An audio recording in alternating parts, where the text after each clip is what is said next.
नमस्कार, मैं हूं प्रियंका और आप देख रहे हैं राष्ट्रीय जगत विजन न्यूज।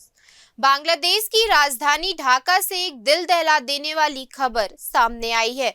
वायुसेना का एक ट्रेनर विमान स्कूल की इमारत पर गिरकर क्रैश हो गया। इस दर्दनाक हादसे में एक व्यक्ति की मौके पर ही मौत हो गई, जबकि 26 लोग घायल हो गए हैं। बांग्लादेश की वायुसेना का एक ट्रेनर विमान सोमवार को ढाका की एक स्कूल की इमारत पर गिरने से क्रैश हो गया।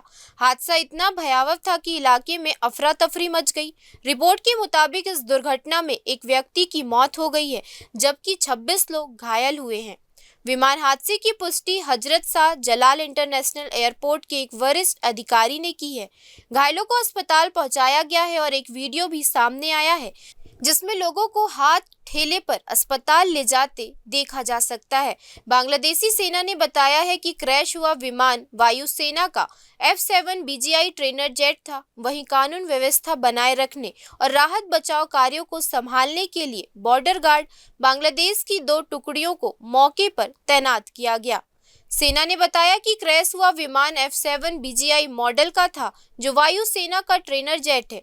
वहीं बॉर्डर गार्ड बांग्लादेश की 2 टुकड़ियों को इलाके में तैनात कर कानून व्यवस्था और राहत बचाव कार्यों को संभाला जा रहा है।